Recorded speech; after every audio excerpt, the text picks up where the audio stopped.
Good morning, good afternoon, and good evening to each and every one of you who are watching our second service. We are the VCF Glorious, and we want to thank each and every one of you who are continually watching our second service. And we also greet our Pastora Marlene there in Manila, along with Ate Joy Bacod, our Pastora Joy Bacod, and Mommy Marilyn Dumago, and all of the eagles all around the world. From the 195 nations, we welcome you to our Tagalog and English service. Hallelujah!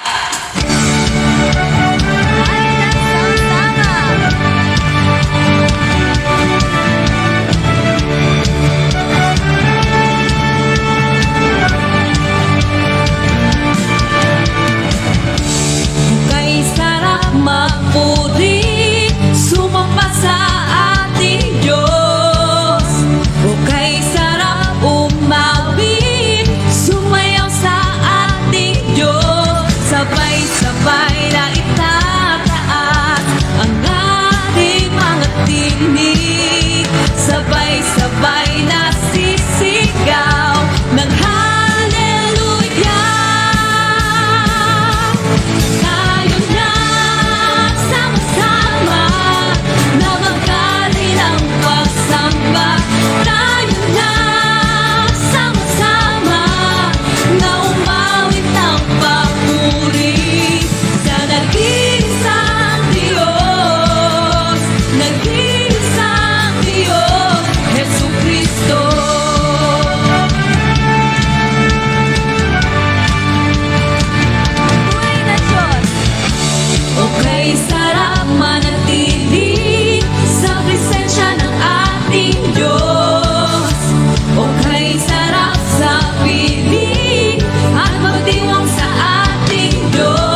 this very moment as we worship you in spirit and in truth.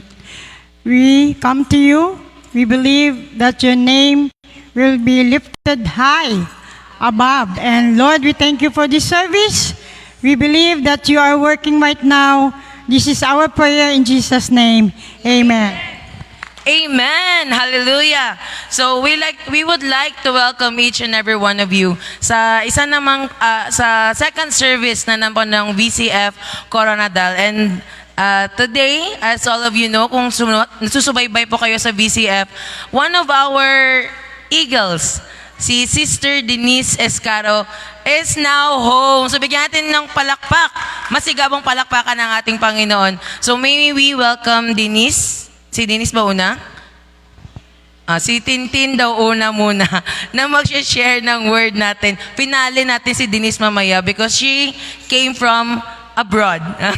Sa gitna ng dagat, ngayon nandito na siya sa lupa para magbigay ng kanyang testimony. So Sister Tintin daw muna po. Yes, praise God. Magandang umaga, tanghali at gabi sa lahat sa inyo na mga nanonood kung anong oras nyo man ito pinapanood. Greetings from the Philippines at kung saang parte man kayo ngayon ng mundo. And yes, we would like to welcome once again, welcome home to our VCF, one of our VCF Eagles, Ate Denise Lina Scaro. And we believe that sa next niya na contract pa, yes, mas higher pala ang gawin ng Panginoon because the Lord is everything. Take note that Ate Den is hindi lang basta signalang ng world, around the world talaga ang nilibot. And it is because of Jesus. Later, you'll hear about her testimony. So today, once again, welcome to our glorious service, second service, our Tagalog service. Yes, we greet everyone, especially Pastor Joy and our is not yet come. Yes, my time is not yet come. So, ang oras natin, hindi pa dumarating. Anong oras yun? Diba? Yung lahat ng mga nandito, lahat yan merong purpose. Even our time, meron siyang purpose. Time is here, yes, again, for a purpose, and everyone has their own time. Everyone has their own assignment. Everyone has their own birth date and death date. Lahat ng tao dito sa mundo mamamatay. Pero ang palaging tinuturo or sinishare sa atin ni Pastor Marlene dito that we must die empty. Kailangan nating mamatay na fulfilled yung purpose natin. Lahat ng abilities, capabilities, talents na nabigay ng Panginoon sa atin, mabuhos o mabahagi natin, not just sa world, but above all, mabahagi natin sa mga kapwa natin believers. And mapasa natin kung ano yung gift na bigay ng Panginoon sa atin, mapasa natin yon sa mga susunod na generation. Because katulad ng worship natin kanina, we are the Jesus generation. Hindi lang itong kung sino yung buhay sa atin ngayon, hindi lang ito yung Jesus generation. Those people who will follow Jesus after our physical death, they are also considered as Jesus generation. Why? Wala na rin naman, di ba, physically, wala si Jesus dito, di natin siya nakikita kasi namatay na siya and he is now in the form of the Holy Spirit. Yes, Jesus, the Holy Spirit is Jesus, transformed Jesus. He is still Jesus. He is inside of us, but hindi na natin siya nakikita physically. That's why we are called the Jesus generation because we are the ones who is pinapatuloy natin ang mga trabaho na bigay ni Jesus sa mga disciples at bigay ni Jesus sa ating lahat if we are considered as disciples of Jesus. Do you consider yourself as follower of Jesus? Okay, we consider ourselves as followers of Jesus. I remember this one time sa school, may nagtanong sa akin, are Catholics considered as Christians? Tanong niya, are Pentecost, or Baptist, or ano pa yung religion, are they considered as Christians? Then I remembered, if Christians are those people who are doing the lifestyle of Jesus. So if hindi actually Jesus is not looking at our religion. If you're Catholic, if you're Muslim, if you are Pentecost, if you're Baptist, anuman yung mga anuman ang religion na meron ka. If you are following Jesus, if you are doing the lifestyle of Jesus, what is the lifestyle of Jesus? As read in the Bible. He is praying, he is casting out demons, he is healing the sick, he is following the commandment of the Father.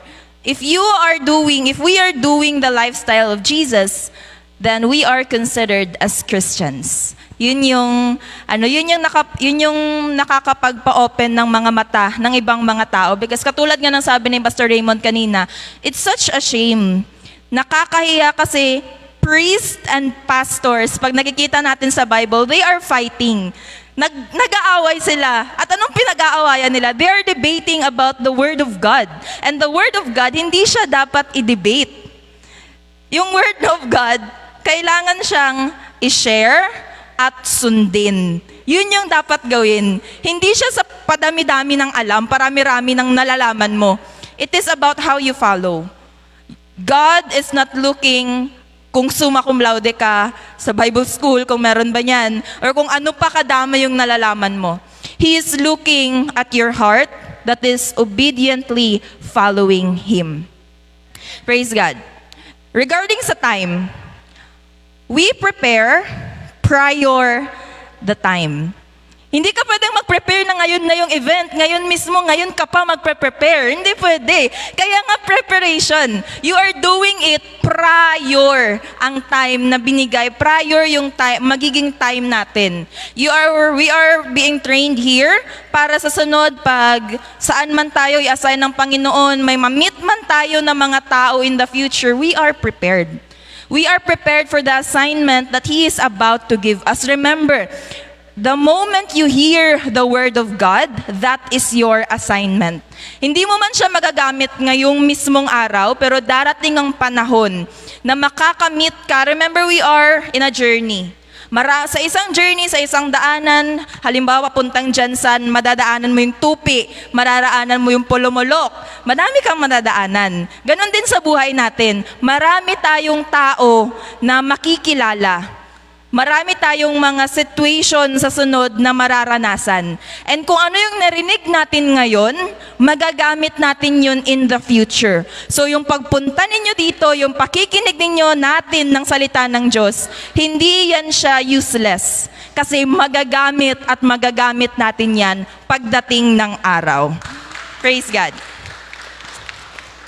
Today is the most important day. Gusto ko siyang i-share ulit yung sinare ko kagabi while we were praying sa Glorious kagabi.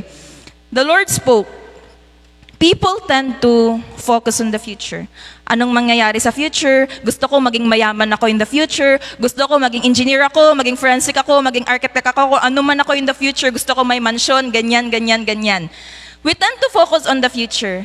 Nakalimutan natin that today is the day, is the answered prayer ng prayer natin nung nakaraan. Nakakalimutan natin na kung anong meron tayo ngayon, ito yung gusto natin dati na wala sa atin. That's why marami tayong reklamo sa buhay kasi hindi natin nakikita, hindi natin napapansin yung mga sagot na ng Panginoon na prayers natin. Ano ka ba dati? Isipin mo, anong klaseng tao ka ba dati? Mahirap ka? Marami kang sakit? Kami, walang taon, walang buwan siguro sabihin natin na hindi kami, wala sa aming apat ang na-hospital. Si kuya, si ate, ako o si papa. Papalit-palit lang kami sa Pingoy Hospital dati. Taga Pingoy na hospital talagang makakatestifyan sila, marami kaming records dyan. But the moment we decided to follow Jesus, ako, personally, it is for the glory of Jesus. The moment I followed Jesus, last akong na-hospital 2018. That was the time that I totally decided to follow Jesus. Sa aming tatlong magkakapatid, ako po ang pinakasakitin. Tatlong magkakapatid, yes. Ako po ang pinakasakitan. Pangapat si Papa, syempre. Maraming mga gamot, may amoeba, may palaging nade-dehydrate, palaging nagkakasakit. Kasi sobrang payat ko dati. Talagang sobrang lapitin ng sakit. Then dito ko natutunan na hindi lang pala siya basta-basta sa sakit lang dahil nakukuha mo sa palibot, sa paligid, ganyan. It is because wala kang protection. Wala kang protection from sickness. Kasi nga, wala ka kay Jesus. So that I decided to follow Jesus. Look at me now. I am standing here strongly because of the Lord Jesus Christ. So, today is the most important time of our life. Bakit? Akala mo ba bukas buhay ka pa? Sigurado ka ba na bukas buhay ka pa? Marami ngayon, pag nagtatanong ako sa mga mas bata sa akin, 10 years from now, yan yung mga tanong 10 years from now, ano ka? Sigurado ka 10 years from now, buhay ka pa? Sigurado ka 30 years from now, buhay ka pa? Kaya nga, walang kasiguraduhan ang future.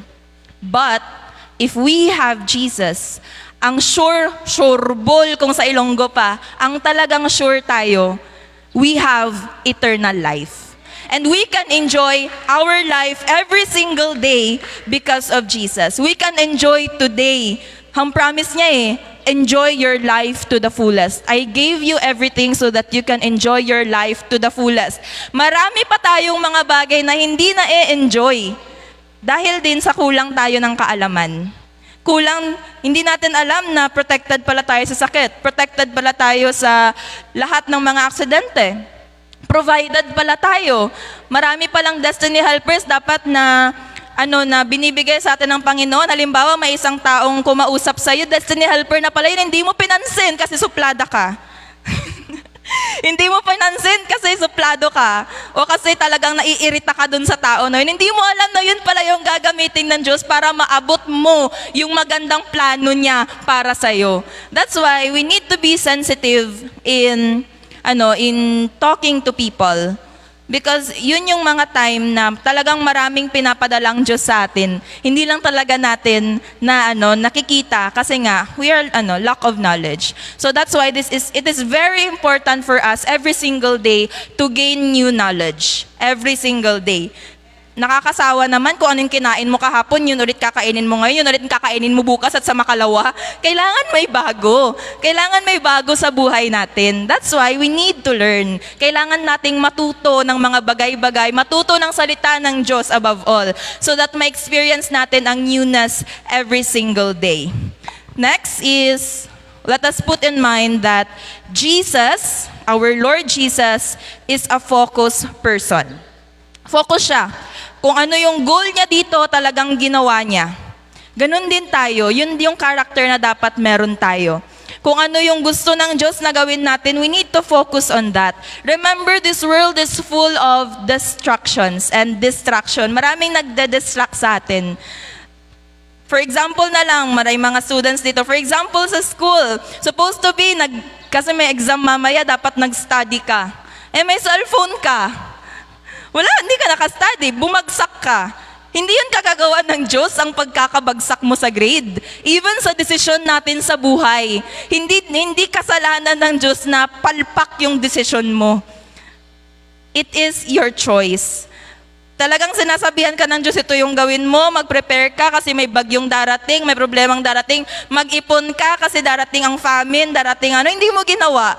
Tapos magrereklamo ka, Lord, sabi mo, provided mo lahat, bakit wala akong pagkain ngayon, ba't wala akong pera ngayon? Kasalanan mo, kasi hindi mo sinunod yung sinabi niya. Yun yung, ito yung talagang na-enjoy ko, yung pagiging Christian ko. Ang Christian life ko, Christian journey ko, talagang na-enjoy ko kasi every single day may sinasabi ang Panginoon sa'yo. And every single day, nakaka-experience ka ng mga bago. And ikaw mismo, kasi iba kasi yung pakiramdam pag yung salita ng Diyos talagang na-experience mo first hand. Kaysa yung nakikinig ka lang, buti pa siya na-experience niya, ikaw din. You need to experience the word of Jesus in order for your faith to be more stronger. Lastly, Philippians 3:13 to 14. Ito yung talagang gusto kong i-share ngayong araw na to. Many of us, yun nga yung sinabi ko kanina, nagfo-focus sa nakaraan. Bakit kaya sabi niya dito, mga kapatid, hindi ko ipinapalagay na nakamit ko na ito. Ngunit isang bagay ang ginagawa ko. Habang nililimot ko ang nakaraan at sinisikap na marating ang layuning nais kong makamtan, nagpupunyagi ako patungo sa hangganan upang makamtan ang gantimpala ng pagkatawag sa akin ng Diyos sa pamamagitan ni Kristo Jesus, ang buhay na nasa langit. Balik po tayo sa verse 13. Nakalagay dyan, habang nililimot ko ang nakaraan. Habang nililimot ko ang nakaraan. Actually, na-question ko to kanina, Lord, ba't kailangan ba talaga naming kalimutan yung nakaraan? Hindi naman totally na kalimutan mo yung mga ginawa niya. Ang ibig sabihin dito, hindi ka na mag-focus sa kung anong nangyari sa'yo noon. Kung ano ka noon. Kung umiinom ka ba dati, wag mo na i-condemn ang sarili mo. Kung nakasakit ka man ng tao, nakapatay ka man ng tao, anumang ginawa mong mga nakaririnding mga kasalanan dati, hindi mo na yun iniisip. Hindi mo na yun dapat isipin. Nagtanong ako kanina, Lord, why do we need to forget what lies behind? Kailangan nating kalimutan ang nakaraan para makamove on tayo papunta sa harap. In order for us to move forward. Kasi halimbawa may malaking bato dyan, nakatali ako. Hindi ako makakagalaw sa pwesto ko. Kasi nakatali ako doon sa malaking bato. Kailangang alisin ko yung tali para makamove forward ako. Life is ongoing. Kahit anong nangyari sa'yo ngayong araw na to, hanggat buhay ka pa bukas, hanggat buhay ka pa, hanggat humihinga ka pa, nagpapatuloy ang buhay natin. Hindi tayo pwedeng magstay lang doon sa isang nangyari, maganda man yan o pangit, kailangan nating mag-move forward. Bakit? Mas maraming prepare ang Panginoon na mas maganda doon sa unahan.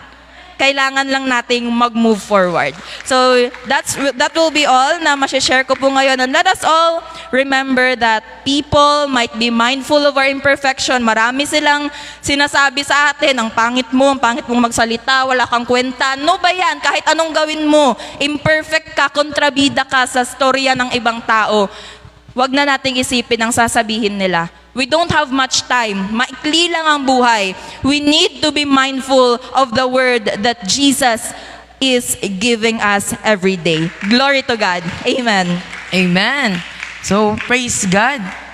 Alam mo yung last na sabi ni Tintin, maikli lang ang buhay.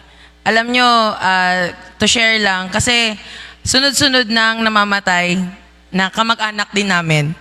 That's not a secret to everyone, especially dito sa Marbel.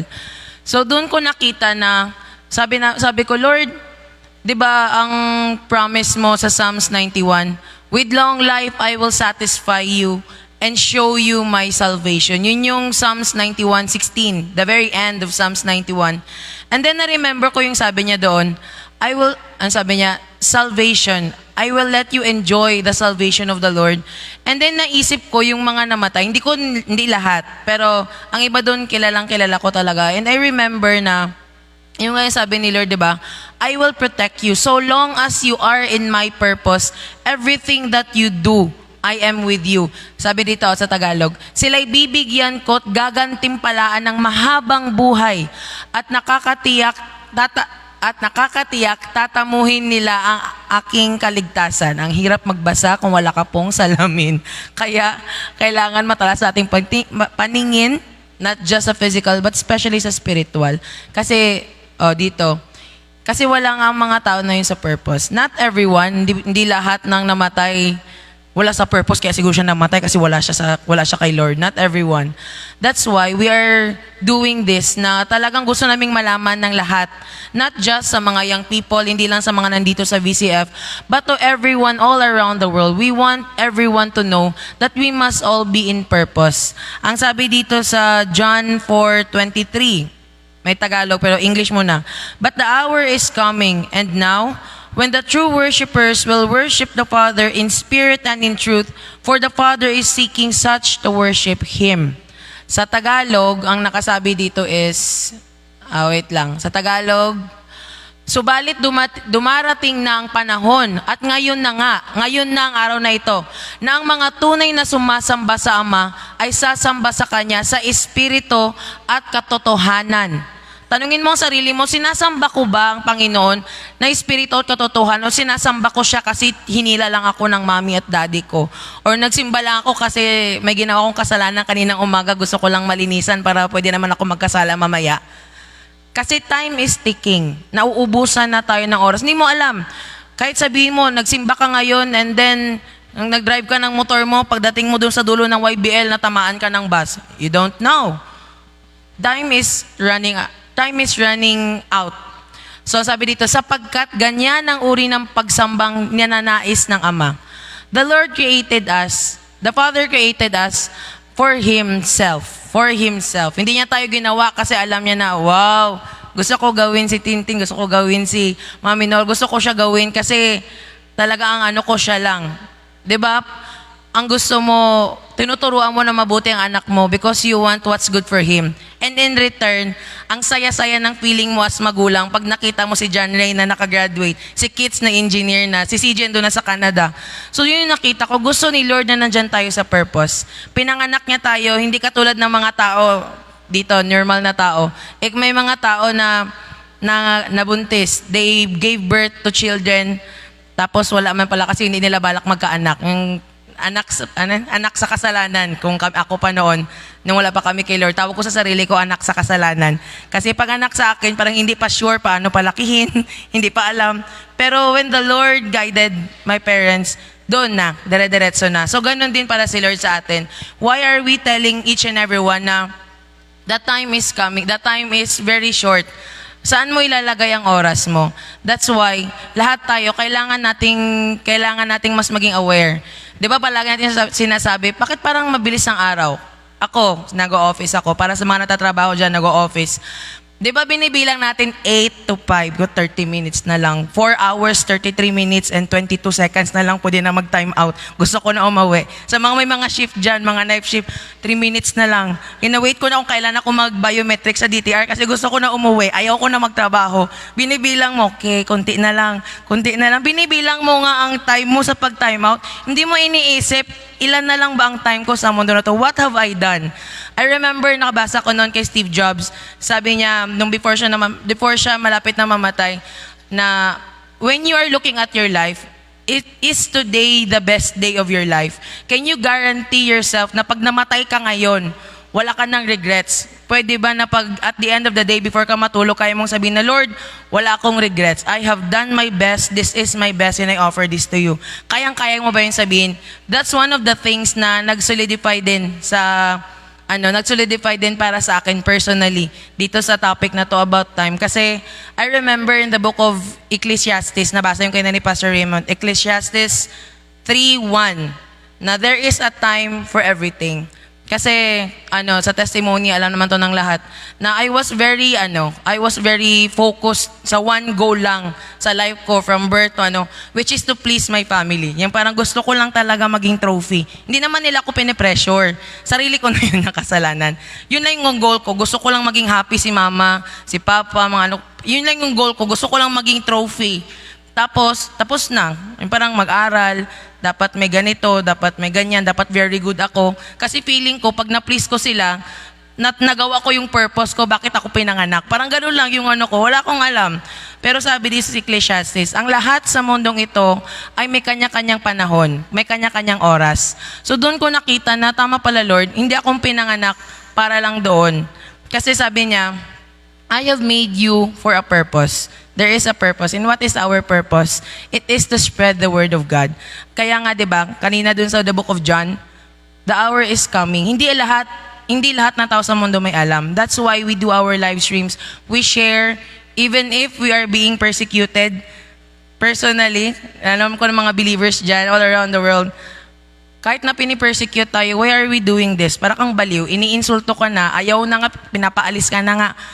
Bakit mo pinipilit? Bakit ka na-share? Bakit kahit masama ng tingin nila sa'yo? Because we know that not all people know the purpose bakit tayo pinanganak. We want more people to be saved. Bakit ba nagpunta dito si Jesus? His purpose was to die His purpose was to die, to rise again, and to give hope to the entire human race. Kaya nga, katulad ni Jesus, meron din tayong purpose. And ang purpose natin is ipagpatuloy kung ano ang ginawa ni Jesus. He started with 12 disciples. And those 12 disciples were able to change the entire world. 12 lang sila. How much more kung everyday meron kang ma-sharean na tao. Ang tao na yan, pwede niya i-share sa isang tao. Share. And then na-shock ka na lang, ang testimony mo, kumalat na. Marami nang nangyari, mga heroes of faith. John Mayer, sino pa? Si John Mayer yung pinakapalagi ko maalala kasi kay Pastora. Yung mga tao na yan, si Nick, hindi ko ma-pronounce, si Nick yung walang kamay, walang paa. Diba? His story is spread all around the world. From a person na nag-attempt magpakamatay sa bathtub to someone na ini-invite all around the world. Dahil sa testimony niya, nagkapamilya siya, nagkaasawa siya, nagkaanak siya. Imbis na mamatay siya doon sa bathtub kasi wala siyang kamay, wala siyang paa. Ikaw daw, wala ka kamay, wala ka paa. Hindi ka kung sa Ilonggo pa, hindi ka magpalumos, magpakamatay ka na lang. Ikaw nga, may kamay, may paa, may pera, may pamilya, may anak, may asawa, may hininga. Gusto mo nga i-end ang life mo kasi feeling mo wala ka purpose. How much more siya? So the Lord is really reminding us na ang buhay mo is very precious. May mga time there will be storms. There will always be storms in our lives. Pero ang tanong ni Jesus sa atin, are you willing to connect your life with Him? Because He can get you out of that storm. He can give you time. Sabi ko dati, Lord, may pag-asa pa ba ako na baguhin ko ang sarili ko? Kasi nung time nagpapasok ko sa VCF, feeling ko, Lord, madumi na ako masyado. Ang dami ko nang ginawang kasalanan. Parang wala na akong karapatan mag-pray. Wala na akong karapatan lumapit sa iyo. Ang dami kong kasalanan. May time pa ba? And then he reminded ito, sa Ecclesiastes 1, there is a time for everything. Who is the God of time? It is God Himself. He is the God of time. He can give you time. So doon ko nakita na kaya niya palang bawiin lahat-lahat. Lahat-lahat ng ginawa mong masama, lahat ng pag-inom mo, ang pag bad words mo, pag-insulto mo, pakikipag-away mo, kahit anong ginawa mo, kayang-kaya kanyang baguhin. Kayang-kaya niyang ibalik kung anong nawala sa'yo. Joel 2:25, I will restore everything that the locust has taken away from you. And then my last verse is Philippians 3:14. Itong Philippians 3:14, it's very, ito talaga yung nakastruck sa akin kanina. Kasi ang sabi dito, wait lang, nag-loading. Ang sabi dito, nagpupunyagi ako patungo sa hangganan upang makamtan ang gantimpala ng pagkatawag sa akin ng Diyos sa pamamagitan ni Jesucristo, ang buhay na nasa langit. Kung sa English, kasi nahirapan akong mag-explain sa Tagalog, sa English, I press towards the goal. Towards the goal. May goal ka ba sa life mo? Anong goal mo? Di ba may goal ka sa pamilya mo? Gusto mo mag-provide? Gusto mo mapalaki anak mo? Gusto mo siyang alagaan? May goal ka sa school? Gusto mo makagraduate? Gusto mo ganito? Gusto mo ganito? Ang number 1 ko na tanong is, may goal ka ba sa spiritual life mo? Kasi yun yung tanong sa akin ni Pastora noon. Sabi niya, bakit ka hindi satisfied sa life mo? Bakit parang gusto ko nang patayin sarili ko na may pera naman ako, may pamilya naman ako, kumpleto naman lahat? I can do what I want. Sabi niya, matalino ka, may talent ka, ganyan na. Bakit ayaw mo? Bakit gusto mo nang mamatay? Kasi Pastor, pwede ba akong share ko lang. Pwede ba ako, sabi ko pag nilabas ko, Pastor, pwede ko isulat dito, tapos i-pray ko na kunin na ako ni Lord. Gusto kong taniman sarili ko na time ko. Pwede ko ba? Mag-seed faith ako na mamatay na ako. Pwede ba? Then nagtawa si Pastor at hindi ko yun makalimutan. Sabi niya, bakit ka ganyan? Kasi you don't know your purpose. You no longer have a goal. You need to find your goal, find your dream. Kasi the Lord is giving you time. You still have time. So long as may buhay ka pa, mangarap ka na lang, liitan mo pa. Mangarap ka na lang katapusan pa ng buhay mo. Dream big dreams. Because it's not you who is doing it. It is the Lord who is with you. So we need to press towards the goal. Ang number 1 talaga na goal is, Lord, makasama kita. Kasi yan ang hindi prepare ng mga tao. Ang iba naka-prepare na sila ng St. Peter nila tsaka ng libingan nila, pero hindi nila prepare kung sa langit ba sila o sa impyerno. Saan ba sila pupunta?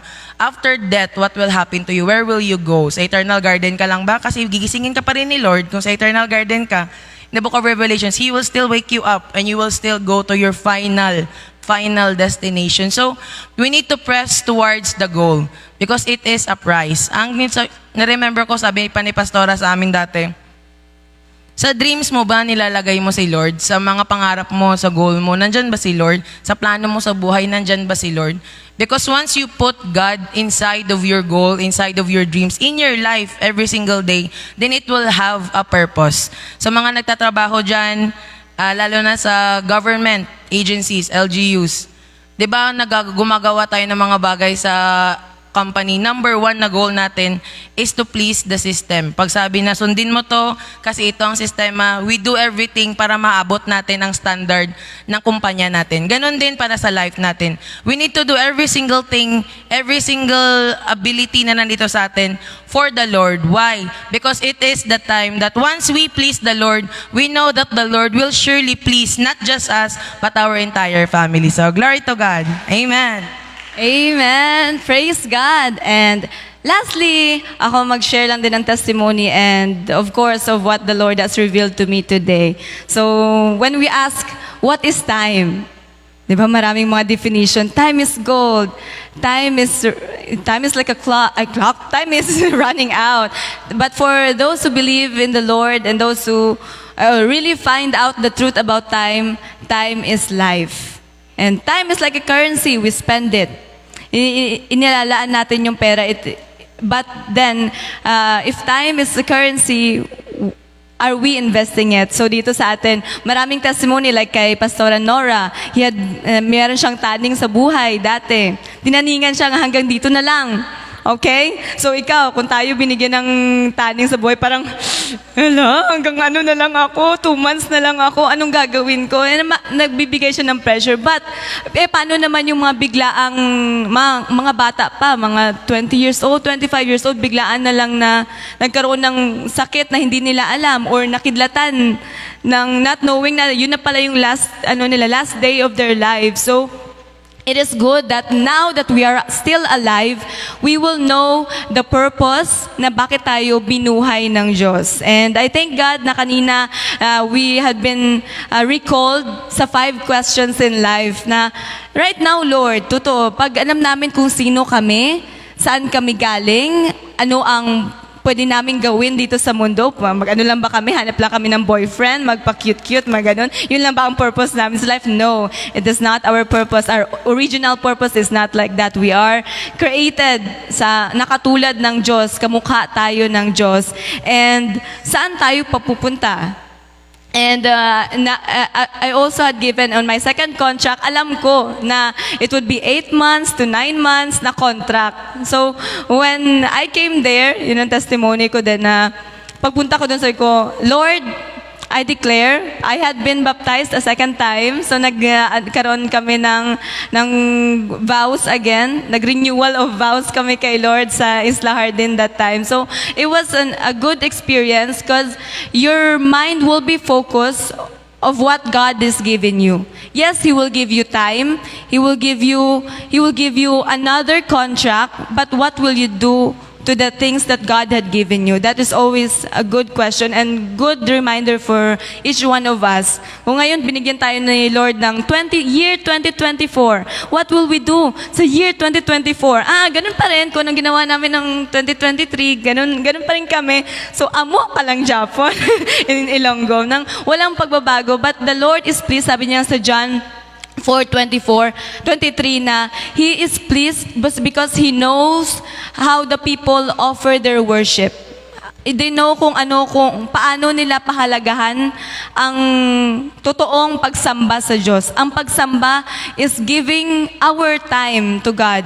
Where did you give your time is your worship. Sabi dun sa kantang Idols. Kasi sabi dun, kung binigay mo sa world, binigay mo sa cellphone mo ang time mo, then that's your God. Yan yung worship mo. Wino-worship mo yung anak mo kasi mas marami ka pang time sa anak mo kaysa magbasa ng Bible o mag-pray para sa anak mo because we cannot control the people around us. We cannot change our situation by ourselves lang. We need connection from above.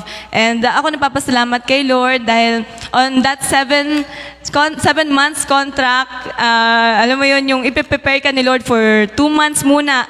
Nasa Turkey muna ang aming biyahe. So, I would get to exercise 7 days lang ng mga na cruise. So may mga time na maaalagaan ng pasahero mo, may mga Korean, I don't know how to speak, but makaintindi sila ng English, good. And then you will show them before they went home, kahit hug mo and konting ano mo, inaalam ko, kine-collect ko yung mga pangalan nila actually, yung manifesto namin. I store it in my bag because sabi ko, Lord, what can I do for them? I serve them now, but then pinaka-importante na ma-receive nila is the way I pray and my God bless you, and ma-remind sila na there is someone na pwede palang, ay may ibang tao pala na ang focus nila sa life nila is not just money, not just about gaining for themselves, kasi gusto na nila mag-asawa. Yan yung mga nag-run out na ngayon. Mga nasa 25, hello, mga 29, 30 dyan. Alam ko nagmamadali kayong mag-asawa, but lahat kailangan ng preparation. Okay? And then, ayun nga, sa mga young people, I praise God because the more that we enjoy our singleness, our time for the Lord, doon mo nakikita namin na, ay, may capacity pala ako to reach out itong mga, different nationalities coming from Turkey. You know, some of them are like, malaman mo na family-oriented, may iba na medyo, disoriented. Yeah, mga hindi sila, alam mo na, yung mga pasigaw lagi, ganito lagi, reklamo. But how can you handle it? By the grace of God. And then, because you were praying for them and you acknowledge that certain time, may ginagawa na si Lord sa life nila. By our actions, our serving. Kaya, ang idagdag ko din na verse is in Matthew 20:28. Na pinaka-importante, yes, sabi ni Pastor Raymond kanina in the first service, ang pinaka magandang focus natin ngayon, our goal today is that we wait upon the Lord. And upon waiting upon the Lord, sabi dito sa Matthew 20:28, sapagkat maging ang anak ng tao na si Jesucristo ay naparito hindi upang paglingkuran, kundi upang maglingkod at ialay ang kanyang buhay sa ikatutubos ng marami.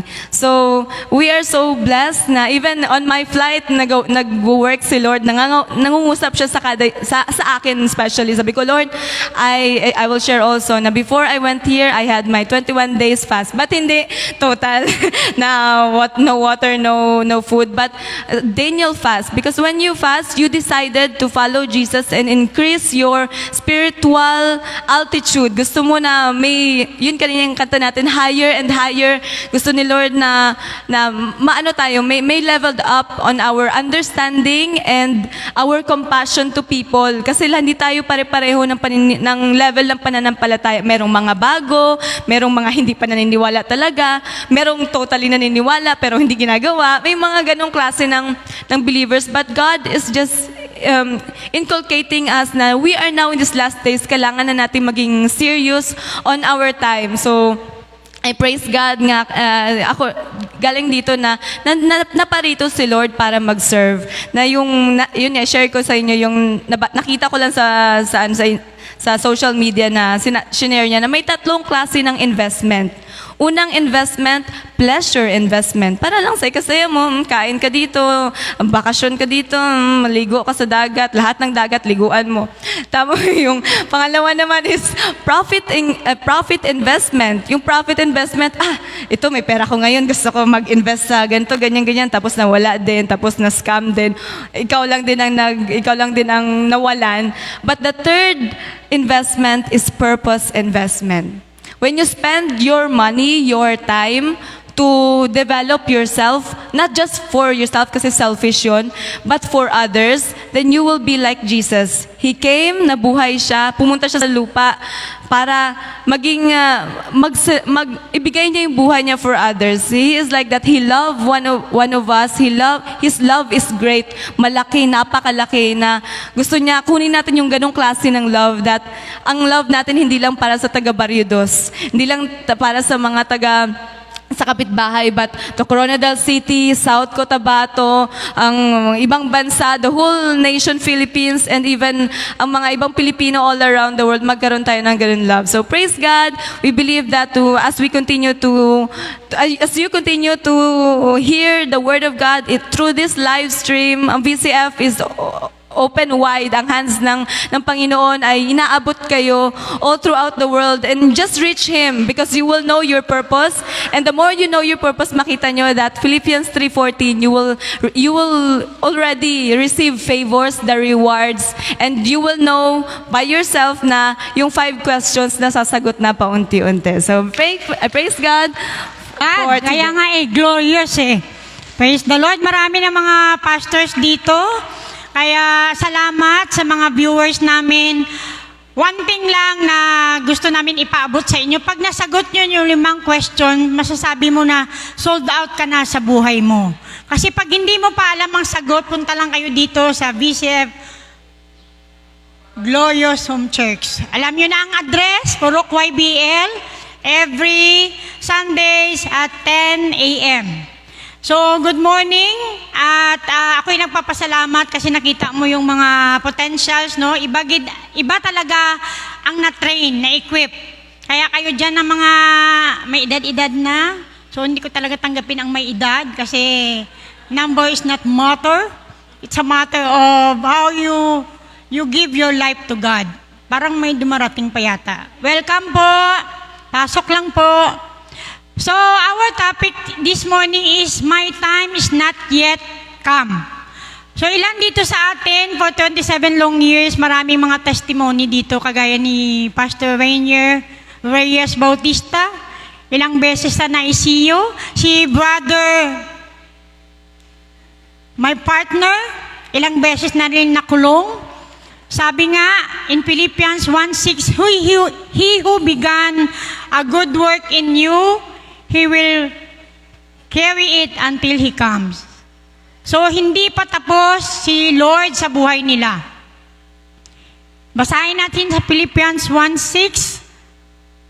Natitiyak kong ang mabuting gawang pinasinimulan sa inyo ng Diyos ay Kanyang lulubusin hanggang sa araw ni Heso Kristo.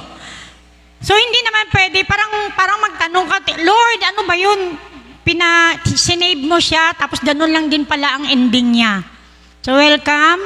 Praise God, nakahabol kayo. Hindi lang yun pala ang purpose. So, hindi pa nakuha kung sino man sa atin, sino na dito nakaranas ng 50-50, na akala mo yun na yung time mo. Sabi ni Lord, hindi mo pa time. Dahil hindi pa tapos ang trabaho ko sa'yo.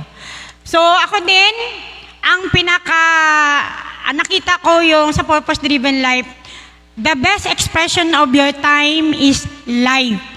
So, time is life, life is time. Kapag ikaw ay sa isang tao, tapos nakain mo yung halos buong araw.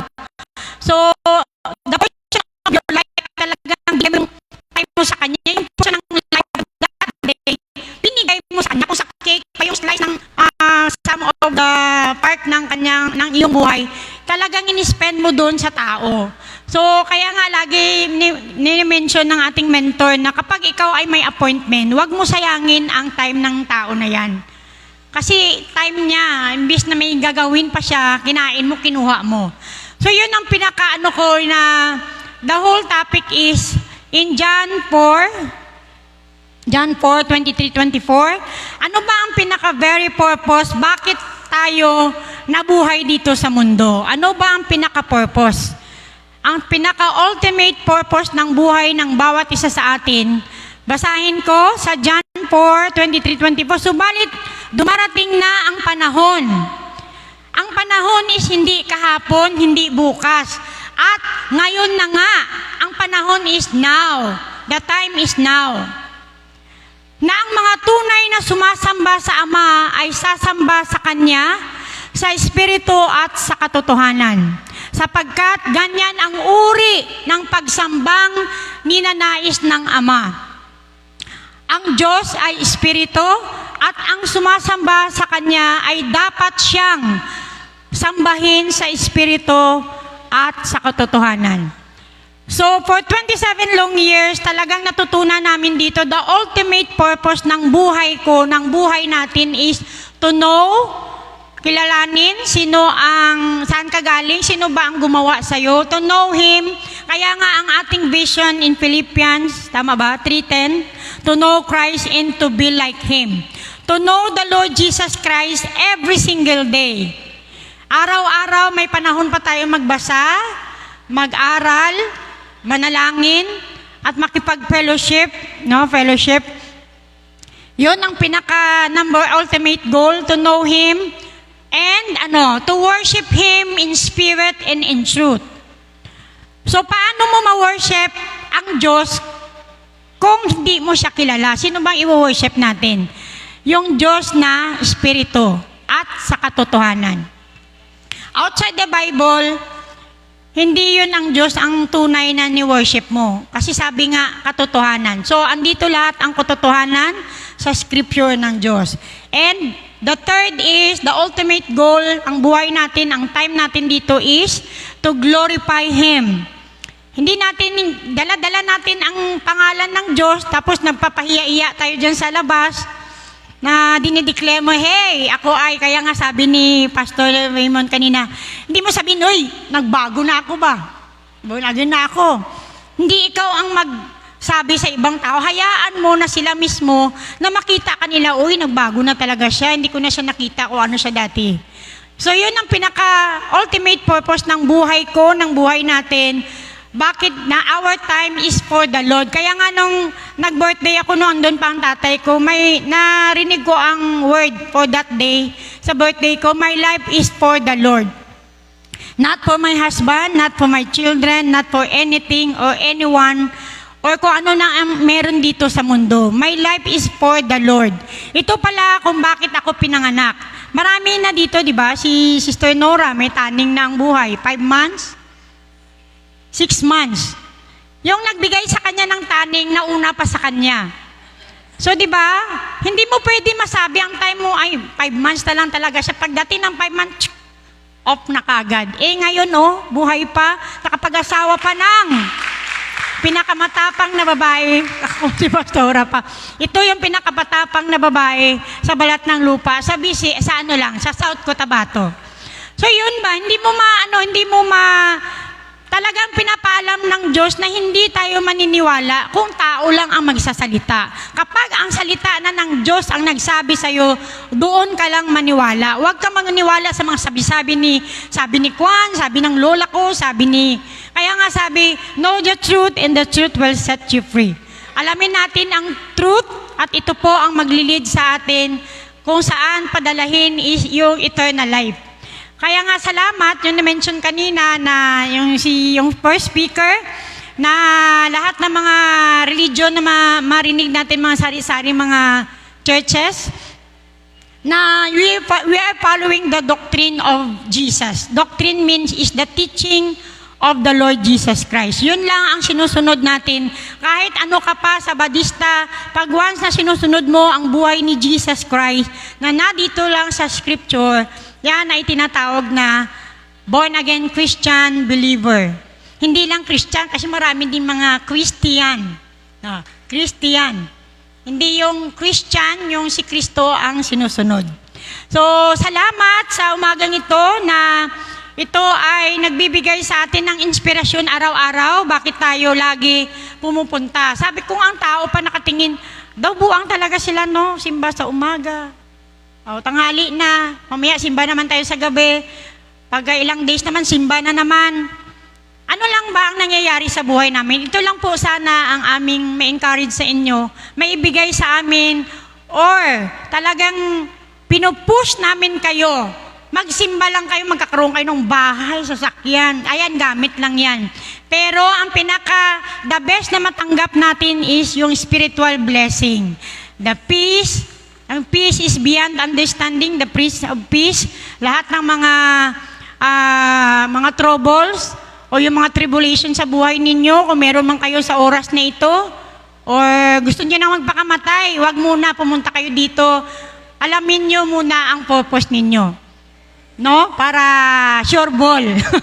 So, salamat na itong time na ito is hindi natin sasayangin. Kaya nga sabi, opportunista tayo. Be opportunist. Tama ba? opportunista. Pag merong time na mag-pray, grab agad, hindi na, ay mamaya lang, wala pa ako time kasi may ano pa. Ngayon, pag maya lang, wala ka na, yun nga sinabi kanina, paglabas mo doon, nabangga ka din, ano ang nangyayari. Kaya nga yung message sa barangay Magsaysay, yung mga tao dyan, kailangan na nilang i-spread ulanan ng light, ng gospel habang may panahon pa. Kasi alam nyo, masipag na talaga si kalaban mag-harvest ng kaluluwa. So anong ginagawa natin mga Kristiyano? Gagalaw na tayo, now na. So ngayon, and last, in Ephesians, sinabi kanina, Philippians 3:14, 3:13 sa 14 lang. Ano ba ang goal natin sa buhay natin? Ba yung goal natin? Kung ano ang ginagawa mo ngayon, yun yung ini-expect mo na mangyayari sa unahan kasi ginagawa mo eh. Kung wala kang ginagawa, may expect ka ba sa unahan? May mangyayari yan. Pero wala kang ginagawa. So, in Philippians 3:14, nagpupunyagi ako patungo sa hangganan upang makamtan ang gantimpala. Ano ang nagpupunyagi? Nagpupunyagi. Nagpupunyagi. Patungo habang tayo ay nabubuhay, ini-enjoy lang natin yung life natin. Kaya nga may isang artista yung ginshare ko, interview siya ni Tony Gonzaga, ano ba ang ano mo? Ano bang journey mo? Ano ba, kamusta ba ang journey mo? Sabi niya, wag mo na isipin yung past kasi past na yun. Let go of the past. Forgetting what lies behind. Kalimutan mo na. Kasi kagabi, nag-celebrate kami ng second year VCF Glorious. Kagabi tapos na history na yon. Yung bukas, wala pa naman. So ngayon yung pinaka-the best na ano ang pwede mo magawa na makamtan mo ang para bukas. Kung yun nga, yung na-mention kanina, yung preparation na sinasabi. Tinitingnan ko kay kaninang umaga yung yung event. Sabi ko, ilang days prepare, lahat nagagalaw, halos may umuulan, may nagapacking, lahat. Tapos ilang oras lang ginamit ang preparation ng event. Ganon din ang buhay natin. Diba, anytime, second lang, mamaya pag wala ka na, hinarvest ka na. Pero yung preparation natin, habang buhay tayo, may preparation. Kaya nga, mabuti na lang yung binibigyan ng may taning, may panahon pa silang mag-prepare. Mahirap kung wala ka na agad, wala ka ng preparation. So yun ang pinaka-blessed tayo. Yung sinabi ni Pastor Raymond, yung grasya. Andito, nakaupo pa kayo, nakikinig pa tayo, nakaka-inhale, exhale pa tayo. Ito yung grasya ni Lord na andito pa, kailangan na natin ibigay ang what is best for the Lord. At yung pinakasampol na laging sinasabi ng ating mentor, kapag ikaw ay may ginagawa, simpleng bagay lang, magugas ka lang ng pinggan, binigay mo yung the best. Nagugas ka lang ng pinggan, may mga kanin pa nakadikit, may amoy-amoy pa. So, pag magawa ka pala ng isang bagay, ibigay mo na yung the best. Ganon din sa buhay natin. Huwag na natin sayangin. So, yung mundong ito, ang daming, yung sinabi nga kanina, ang daming mga entertainments, ang daming yung mga anak ninyo sa Facebook, please, huwag ninyo bigyan yung anak ninyo ng Facebook. Kaya ma-face out gid sila. Kahit kaming matatanda, nahuhook pa kami sa mga kung ano nakikita natin. So, we give our best sa ating mga anak, maging sa ating mga mahal sa buhay. Ang pinaka-the best dun is yung prayer. So, ito lang po hanggang makamtan ang magandang palang pagkatawag sa akin ng Diyos sa pamagitan ni Kristo Jesus, ang buhay na nasa langit. So, yung victory or yung success ay nasa kay Kristo lamang. Hindi mo makukuha ang success kapag wala ka kay Kristo. Kagaya ng mga nag-graduate, kay Engineer Kitz Ivor Doliente, diba? Yung success nakuha niya lang kay Papa Jesus. Hindi niya nakuha sa sarili niyang kayod, sa sarili niyang strength. So yun lang po ang aming message today, na nawa po kayo ay na-bless, nabusog, at alam namin na ang araw na ito ay araw ng pagwawagi, araw ng celebration, pagwawagi, araw ng pagbubunyi dahil tayo ay saved. Hallelujah! So good morning and God bless po sa aming mga partners. So let us worship the Lord our God at hinihingi ko po ang isa sa amin na magpatanggap. Hallelujah! Ang taga-barko ba o ang taga-land? Ang tagalangit. Tagalangit. Alright. Praise God. Para sa lahat ng mga tao na hindi natin alam kung hanggang kailan lang po tayo. So, we would like to invite you, kung gusto ninyo magkaroon ng access to both protection, salvation, and security sa life natin, may we invite you to say this prayer. Sundin nyo lang po ang panalangin ko. Ipikit nyo yung mga mata, lift up your hands, and wag nyo pong isipin kung sino pong katabi ninyo. Just focus and repeat after me. Our Heavenly Father, maraming salamat sa araw na to. Naniniwala po ako na Ikaw, Heso Kristo, ang aking Diyos at ang aking Savior. Maraming salamat po sa lahat na narinig ko ngayong umagang ito. Naniniwala po ako na ang aking pangalan ay nakasulat na sa libro ng mga buhay. You have forgiven all of my sins, past, present, and future. And now me and my family are saved. This is my prayer. In Jesus' name, Amen. Hallelujah. So let us praise and let us worship the Lord. Siya ay higit pa sa kahit anumang naririto sa mundong ito.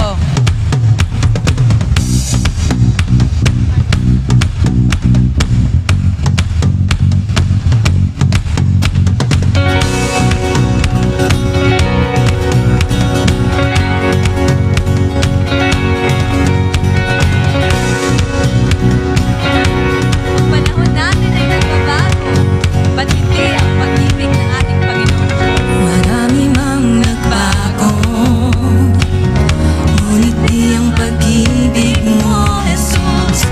Ikaw ang katiyakan, ako'y magtitiwala. Ikaw ang pag-asa, tatahakin ang landas na ika'y kasama ko. Sa araw na to,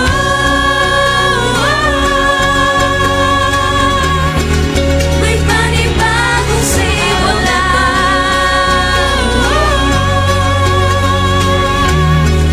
May bagong kabanata, may lakas na harapin ang bukas. Kabutihan mo'y panghahawakan ko, may panibagong simula.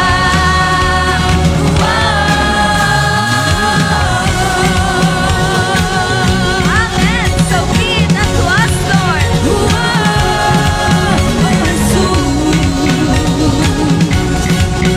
Yes and amen. Habang patungo sa bagong bagay na iyong ginagawa, makapangyarihan ka, Jesus. Ikaw ang pag-asa, tatahakin ang landas na ika'y kasama ko. Sa araw na to,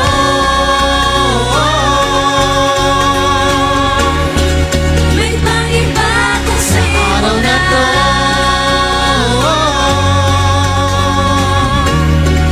May bagong kabanata, may lakas na harapin ang bukas. Kabutihan mo'y panghahawakan ko, may panibagong simula.